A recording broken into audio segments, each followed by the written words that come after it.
up? It's your boy T-Bird in the reaction. Today's Wrestling Wednesday. Had to adjust the camera a little bit because the little man wanted me to hold him and we free out that little seat. Here you go, peeping out. Here you get a little previous face. I was trying to cover it, but whatever. Anyway, we might check out the video from Wrestling with Andy though. He do some good documentary on wrestling as well too, when it comes to like your baby faces, certain runs and stuff like that, or storylines. This one we're gonna check out the infamous Invasion storyline. You know what I mean? One that sounded great on paper, but didn't fully execute it pretty well the way it wanted to at first. It did have some great runs in the moment as well too, with the likes of most of the guys from WWF, not enough from WWE or ECW, but most of the guys from WWF. A good amount of folks from WCW and WWE and ECW help as well too, like RVD, Booker T, GDP in somewhat in the way, and many others though, because some of the WWF guys had a big little help in it as well too, even joining the alliance as well too, from defected from WWE to the WCW ECW alliance to help the capital, including one of WWE's biggest star, Stone Cold Steve Austin. So we want to check out this video about the Invasion story. You know, half a while it didn't pay off as well too, because at the time, by the time the WWE folded, Time Warner contract helping where folks can sit on the ass and get paid. So the big stars such as Hulk Hogan, Sting, Goldberg, and many other sides, you know, took advantage of that Time Warner contract, and you know what happens.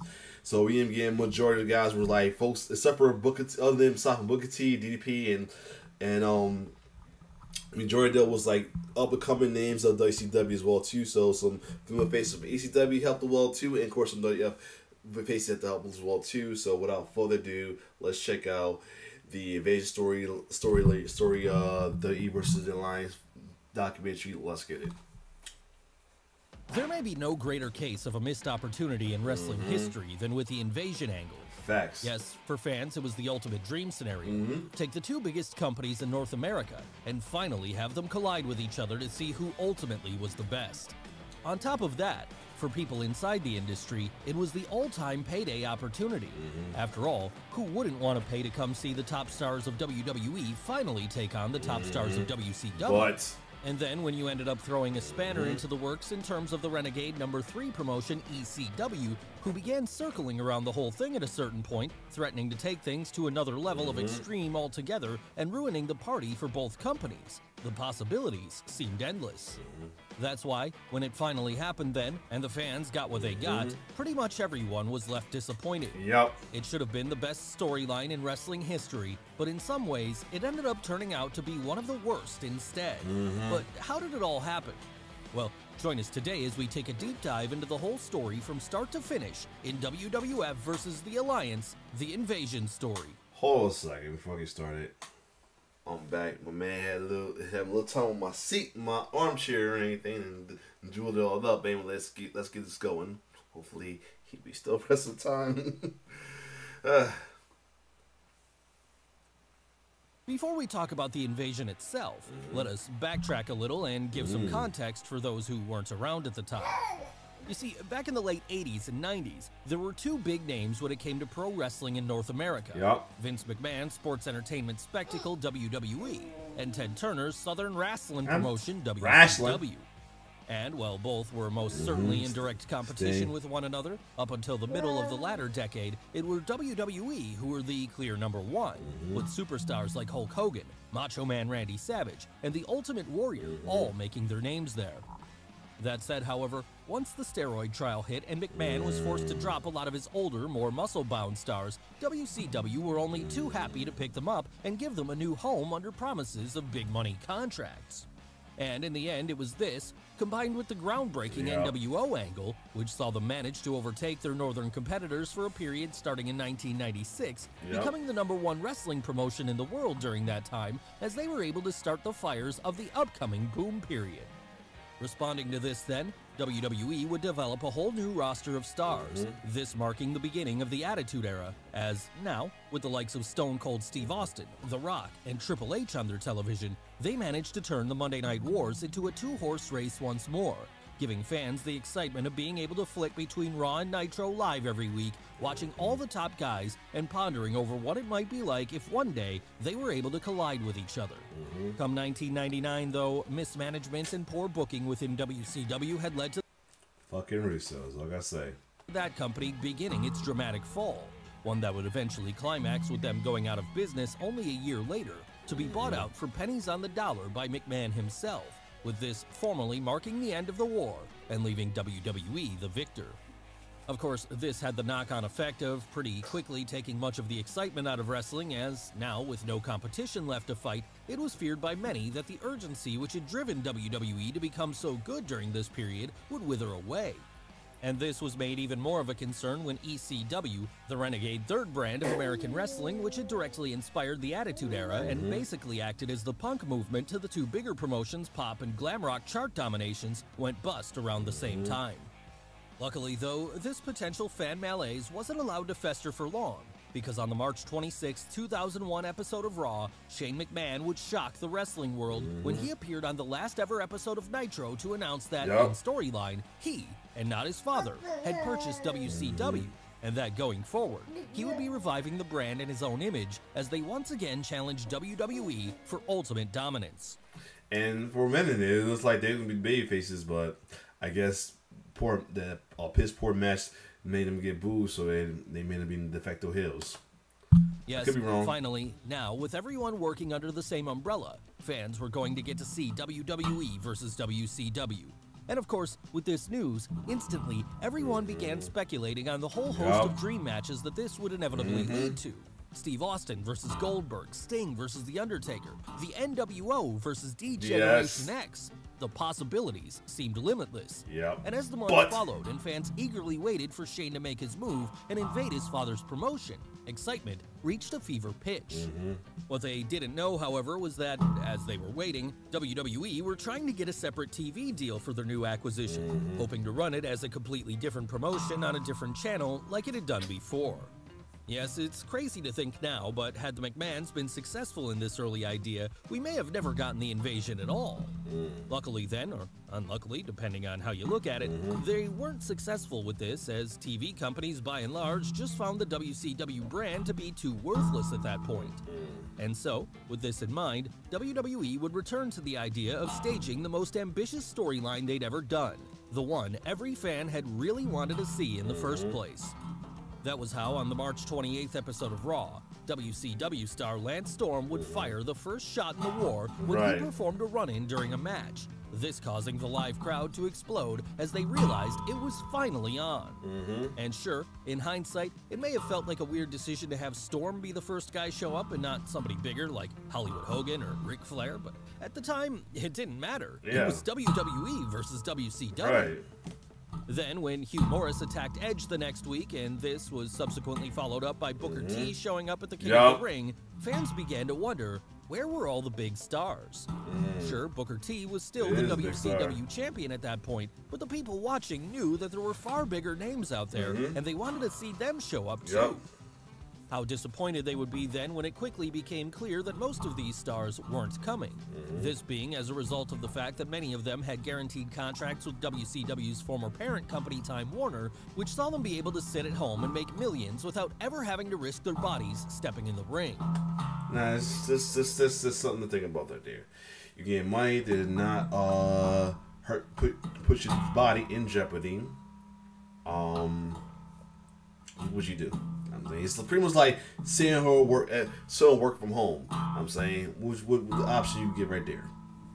They chose the safer, most luxurious way as well too. They could probably work out on their own as well too, whenever they want to, without hurting themselves and stuff like that. Who knows? Hey, put my mic down. So, I mean, sounds good, but it sucks for the fans. And of course, with this realization dawning, much of the wind was taken out of the Angle's sails, as people were now forced to lower their expectations about what was ahead. That's not to say there weren't some big names, of course, as well as Booker T. Diamond Dallas Page would come along. Sadly, though, these were outliers, and even they were often treated like little more than inferior jobbers, with DDP in particular being saddled with an awful that darn angle, I ain't gonna lie, that dark angle was bullshit. For somebody like DDP, that was a bullshit way to introduce him, man. They could have given anybody else, even Canyon or somebody. I would have sacrificed Canyon for that. Nothing against God rest his soul, I think he's been through a lot, but I would have sacrificed Canyon for something like that. He was in wonder for that. Not DDP, but I guess he won that biggest star to go against Undertaker. I understand why. You know, I think he contributed in that angle too. You know, him and DDP was cool, but still, DDP could have did so much better for DDP for that, but. Stalker storyline that saw him become a mere annoyance to The Undertaker rather than be portrayed as the former WCW champion that he was. Yes, the message was clear already. WCW just couldn't match up to WWE when it came to talent, something Vince McMahon was keen to let everybody know as quickly as possible. The only problem with that was, who would care about watching a one-sided fight, where the majority of the invading forces side was made up of lower card acts like Chuck Palumbo or Billy Kidman? And people only got more frustrated once they realized that, if Vince had really wanted to, he could have bought out many of the bigger stars' Time Warner contracts. I mean, you got all that money, I'm just saying. But like I said, if I chose to not put my body online and still get paid, I understand. This allowing guys like Goldberg and Hogan to come over sooner, becoming part of the invasion while it still mattered. In the end, however, not wanting to upset his existing pay structure and feeling that he didn't need to spend the additional money to make the angle successful after he'd invested so much in the XFL earlier that year, the Boss pushed on. At one point, even trying to have WCW become its own separate brand once again, taking over Raw on Monday nights, while WWE stayed over on SmackDown on Thursdays. Plans for this were ultimately nixed, however, after a disastrous match between Buff Bagwell and Booker T on the July 2nd, 2001 episode of Raw. That match, I think that match is the reason why they didn't be in the hills, because crowd booed them and they had to go along with it. Because at the time, this was still the Attitude Era, and, you know, they go along with this is when they was actually listening to the fan, you know, they fucked up with this. It still was part of Attitude Era where they actually listened to the fans, so, yeah. Killed the live crowd and left Vince feeling like there just wasn't enough juice left in the brand to be a viable force with their own 2-hour show every week. Instead then, looking to salvage the already faltering storyline, he would add something extreme into the mix when, the next week on Raw, ECW would interject themselves with the likes of Paul Heyman, the Dudley Boys, Taz, Just Incredible, Rhino, and Raven, all abandoning WWE. Yeah, that, I won't lie, that was a crazy moment. I was like remember watching it, and say it was a match because Chris Jericho came versus Mike Awesome and Lance Storm, right? Then RVD and Tommy Dreamer came in and attacked them and everything, thinking they was gonna then these guys who was already in WWE thinking gonna come save them. But I turn around, I'm like, man, holy shit, they are from ECW. Oh, and I hear Paul say Paul Heyman in the comments say, "Feel it, JR, feel it." Pause. Oh man, I was like, what's going on? And I took me like, oh right, they are ACW guys. And I almost didn't recognize Mike Awesome because of the beard. He never had a goatee a day in his life. So that I think that's like the only time he did was that, and when he wanted the hardcore champion that one time. Yeah. At that point, and joining up with the incoming Rob Van Dam and Tommy Dreamer to announce that they were the real threat to be worried about in this ongoing war. And so, putting their differences aside for one night, WWE and WCW would team up and fend off the third party at the close of that show, only for things to end in a swerve when it was revealed that WCW and ECW had in fact joined forces, with them now going by the name of the Alliance as they set about teaming up. They did make things a little more interesting when they did that, you know what I'm saying? Even though it's still like, they still needed a bigger star. The world of this is now, for a record, this is me speaking off outside kayfabe, not rooting for a hill, nothing like that. It's speaking outside kayfabe. Hold on a second. I'm back. So anyway, let's get going. WWE once and for all. Of course, the behind-the-scenes reason for this was that by now, McMahon realized that his southern competitor didn't have enough star power alone to compete with his company, and so felt that, by having both promotions unite, it would finally create a credible threat. Sadly, though, this new threat would be immediately undercut when it was revealed that Stephanie McMahon, not Paul Heyman, would be playing the role of ECW's new owner going forward. This causing fans to groan, as it became clear that the whole thing was turning into yet another McMahon family drama storyline. Yeah. And that by the time, folks had enough, man. It was already some shit between Stephanie and her mother, and then once this after the whole thing was Vince versus Vince versus Shane over Linda in a trance because he kept cheating on Linda. Yeah, and we had enough already, and then this was like going to be another one again. Yep. And help that rather than try to have the Alliance pick up some big wins during this period, creating a real threat out of them, the boss just couldn't put his ego aside and present his team as anything approaching inferior. Yes, while the Alliance had some great talents, there was no one being pushed on the level of someone like Steve Austin, who by this point was in the middle of his much maligned but highly underrated heel period, where he'd been acting as an unstable fanboy to Vince McMahon, often begging for his approval while also dealing with the odd couple team he had formed with Kurt Angle. And eventually, it would be this instability that would see Austin do the unthinkable as, at the Invasion pay-per-view on July 22nd of that year, the show that would see both sides meet in the ring for the first time and would be main evented by the inaugural Brawl, a match featuring Austin, Angle, The Undertaker, Chris Jericho, and Kane on one side of the ring, while Booker T, DDP, Rhino, and the Dudleys sat on the other. Hold on. I'm back. Yep. Would switch sides, turning on WWE, as he from there defected over to the Alliance, instantly becoming their top player in the process, all while continuing to hold WWE's top prize. But if McMahon thought this was going to solve the problem of star power, he was very wrong, as while WCW and ECW's alliance now had a real main event force behind them, it effectively meant that the Invaders were being led by an established WWE guy, someone who had a long history of hating WCW, with this making them look even worse than they had before, as they weren't able to get the job done without someone from the other side. Sticking with the story, however, the boss fired back by bringing The Rock back into the fold 8 days later. Yeah, you know how I feel about this situation. You know how I felt about that, right? Oh, hold on. Jesus Christ. Nah. All right. You know how I feel about that. I mean, a little low-key felt bad. Nothing against The Rock at all. You know, I'm a babyface. But it killed another babyface one that was popping hot at the time, and that was Kurt Angle's.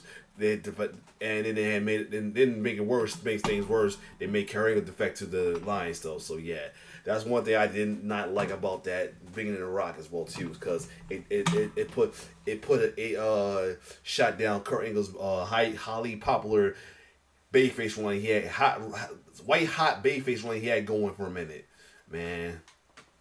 It stopped him right in the track too quick. As the new team captain of WWE from there going forward. All while he was booking his guy Kurt Angle to take on Booker T for the WCW World title. And Angle would even end up beating Booker when that match took place, this dealing a blow to the Invaders as he became their top champion for a time, evening things out as, at that point, Austin was still the WWE champion too. And while Booker would end up regaining the gold soon thereafter, he would ultimately lose it again, this time to the Great One himself at August 19th's SummerSlam. Aside from the main event, though, the war between WWE and the Alliance would continue to spread throughout the entire company, with some of the more memorable moments here seeing Rob Van Dam and Jeff Hardy fight for high-flying dominance, the Brothers of Destruction become unified tag team champions, Shane Helms morph into the Hurricane, and over in the women's division, Stacy Keibler and Tori Wilson be introduced to a new audience via their feud with Trish Stratus and Lita. Still, though, despite these relative high points and WCW picking up some wins here and there, it was largely WWE who continued to be portrayed as the dominating force, something that went even further when, at September 23rd's Unforgiven pay-per-view, The Rock would not only regain the WCW title in a handicap match with Booker T and Shane McMahon, but Kurt Angle would finally topple the Rattlesnake to become the WWE champion too. In fairness, though, a large part of the reason for the latter move was that the match happened only weeks after 9/11, with WWE at this time feeling like they needed to give fans a big babyface win from an American hero to end that show. And this was certainly understandable as, for the next few weeks, Angle was able to help America heal by leading them as their WWE champion.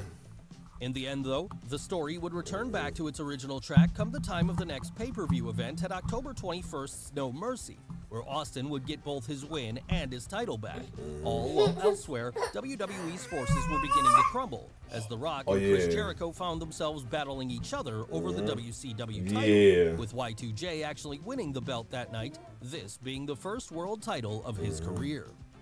And after that, things would only get worse for Team WWE as, with Rob Van Dam fast becoming the breakout star of the whole angle, and now finding himself in main event feuds alongside the Rattlesnake and Kurt Angle, he threatened to overshadow the entirety of the WWE roster, something which in storyline, McMahon most certainly didn't want.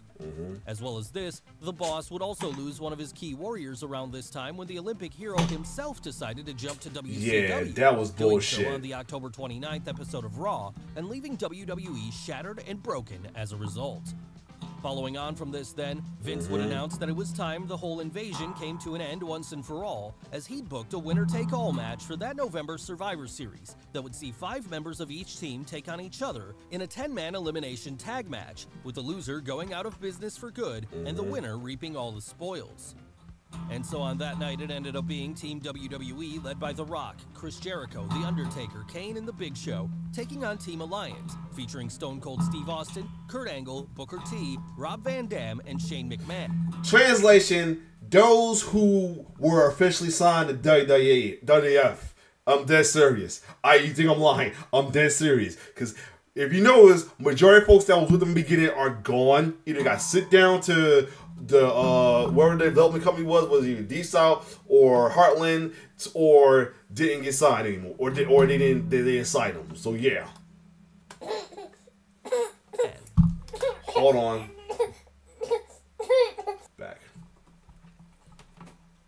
Of course, you can probably see the immediate problem here is that by this point, the only members of Team Alliance who weren't WWE guys were Booker T and Van Dam. This showing just how poorly the Invaders had been treated by then. And as if there was any doubt left, by the end it would be Team WWE who would come out on top after Angle had revealed himself to be a double agent the whole time, destroying the Alliance from within as he ended up costing the Rattlesnake the final pinfall to The Rock that night. And so, like that, the invasion was over, as fans, now out of the heat of the moment, were fully able to realize just how much of a disappointment the whole thing had been. Yes, none of the dream matches had happened, and almost none of the big stars had come in. Until later on. The WWE versus WCW storyline they dreamed of. No, this had ended up being just another McMahon vanity project that revolved around one family and their roster of stars above pretty much else.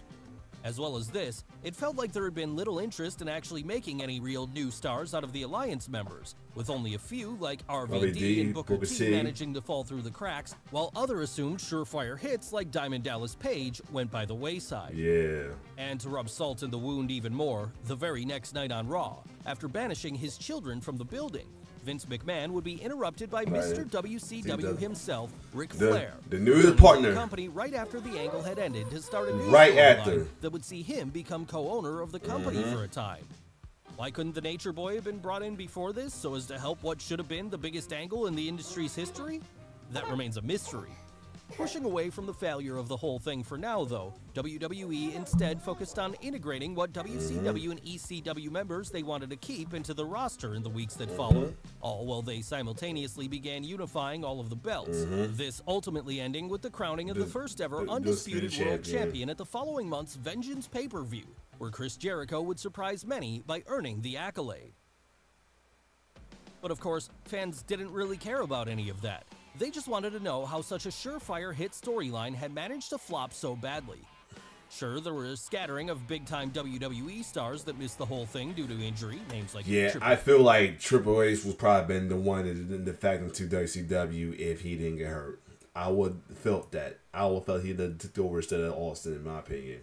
H, Chris Benoit, and Shawn Michaels, but that shouldn't have stopped it from working. No, it all seemed like this was so easy. All they had to do was shell out the extra money to bring in someone like Goldberg, Sting, or the NWO. And if money was a worry, it shouldn't have been, because had they done this, they likely would have made it back tenfold given how high the buy rates for that initial Invasion pay-per-view were without any of these names even being there. Of course, in the years that followed, all of these guys would eventually come in, this making it hurt that much more for fans who'd wanted it back in 2001.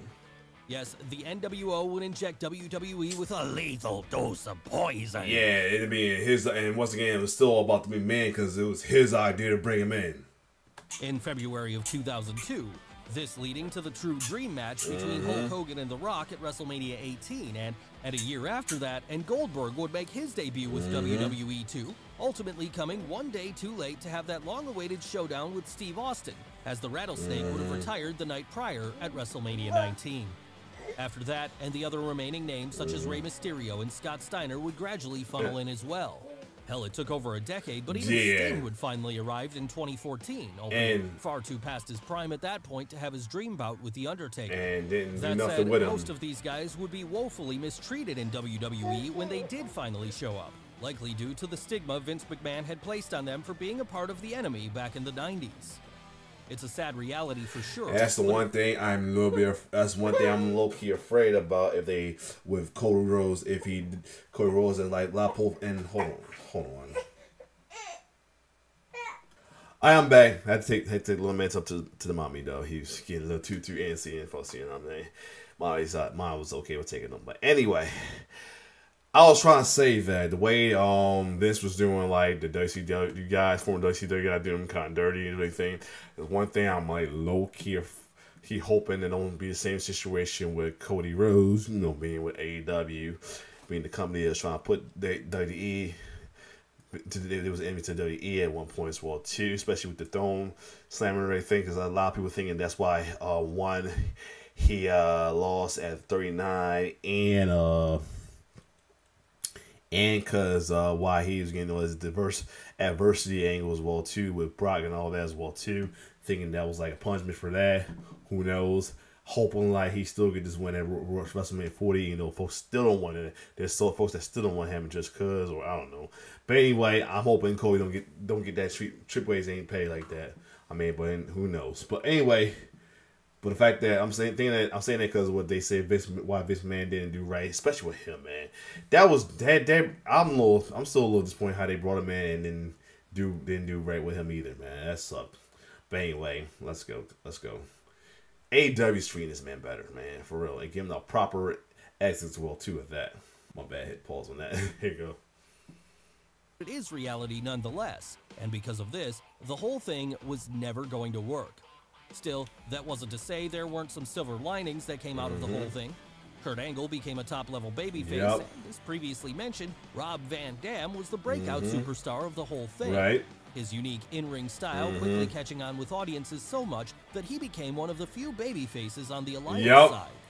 As well as this, it was three babyfaces out of the Alliance. It was him, Hurricane, because the Hurricane superhero gimmick, and Billy Kidman because he was just a heartthrob for the ladies and everything. The ladies loved him as a heartthrob. He was charismatic and everything, so that was alright. He was like there was like only the three baby faces, and then WWE only had like one heel at the time. One person that was still getting a heel heat, and that was S-Pac. And then a little bit later on, Jericho got heel heat as well too, because his whole thing against him and The Rock over the World Heavyweight Championship. But still, T would get to be established as a star in waiting, all while the ECW brand would maintain its aura enough to the point that it would get another full-blown revival a few years later. Somewhat. So yes, while it's easy to focus on the negatives and and then he got brought in, bins, let's end the video by instead looking at the good that came out of the invasion instead. Because while no one would exactly call it a success, it still represented maybe the last point when pro wrestling was able to capture the mainstream audience in such a way as to have them tuning in and week out, wondering what the hell was going to happen next, and who might appear at the end of the show to surprise them. True. Of course, part of this was that the world was still living in the dying fumes of the Attitude Era, but another part was that, at the time, wrestling still felt fun in a way that it wouldn't again for almost 2 decades, not until the point that the Wednesday Night Wars would become the new big talking point in the industry. So, for that reason alone, we're glad the invasion happened, because getting to see WWE versus WCW, even if it was not in its best form, was still one of the coolest crossovers. It was, still. And chances are, we'll never see anything like it again. That is, unless Shane McMahon shocks us all over again with a surprise appearance on Dynamite, but we'll believe that one when we see it. Well, guys, so folks was talking about that too, but that, like I said, that will be interesting. They do some shit like that though, for real, no lie. But I was saying that, you know, it was like kind of disappointing. It still was good. It was still good entertaining to watch though. They still had some cool moments, like I said. I mean, DDP could have been treated better, but it was an okay storyline with him being no stalker or anything. His whole little that was okay as well too. The thing they had with Hurricane Hims becoming the Hurricane, the superhero. Oh yeah, 4 because of Molly Holly. You know she's defected. She's still a babyface as Super Molly. But anyway, them two. I think Spike. No, Spike came. Did Spike came after the? He came after. Was it after Invasion or I think no, it was after Invasion. I don't know. Cause it was before the Invasion. It was during the Invasion because Mai left him for Hurricane. He was like the only one that was like original ECW that's still on Team WWE at the time. So yeah, but yeah, the four baby faces that the Alliance ended up having was RVD, Hurricane, Billy Kidman because he was charismatic, and Mai High just cause. And as wrestling, nobody really had no heels and stuff later on. So only person that was like somewhat heel because he was X-Pac because they didn't like him. And then later on Jericho because his whole thing gets rocked for the title. That's about it though. But the Kurt Angle, like I said, Kurt Angle came out super white hot as a top babyface as well too. I mean, but the only thing I have to cut short for him because they made no way Mike Rock the leader, you know. And then couldn't have two top babyfaces at the time. I don't know why he didn't, but anyway, that was dumb. So there you have it. Though that's why I didn't like him being de facto or anything. And then was a good eye clump afterwards because the people just started hating Angle even more after he tried to. He became a double agent. We was like, we don't give a who gives a fuck at the point. Yeah, but I mean, Austin, and for the Hill side, for the Hill fans, we did get Austin to spread out his brains a little bit and invented the infamous thing that's to this day one of the iconic chants of the E. That's the what? The what chance, you know, as well too. And you know, others breakout story, Booker T, like I said, Booker T coming to the E and he got to be he was able to open out or come out his little shell because at the time him being part of Harlem, he had to be serious most of the time as well too. Him coming to WF, he was able to spread his wings as well, whether babyface or heel as well too, especially with the infamous King Booker character as well too. He had fun, I will say that. So there was some good outcome with this as well too, but still, on paper it sounded good, but the outcome, the execution of it was poorly done, part because of Time Warner, McMahon egos, and let's do it in order. Time Warner contract, injuries, and the top one of them all, Vince McMahon's ego. You know what I'm saying? That's all that is, and probably more, but that's the 3 factors in that as well too. Other than that, if you like my reaction, like, share, subscribe to my channel. Comment down your best memory of the Invasion story as well too, and your opinion on the Invasion story as well as my comments about it. Like I said, I could be wrong about the whole thing about them doing Kurt Angle's face run dirty over the Rock. I could be wrong. I always say that. I could be talking about my ass, but anyway, that's what I felt about it though. But other than that, if you like my reaction, like, share, subscribe to my YouTube channel. It's your boy T-Bear signing off. One love.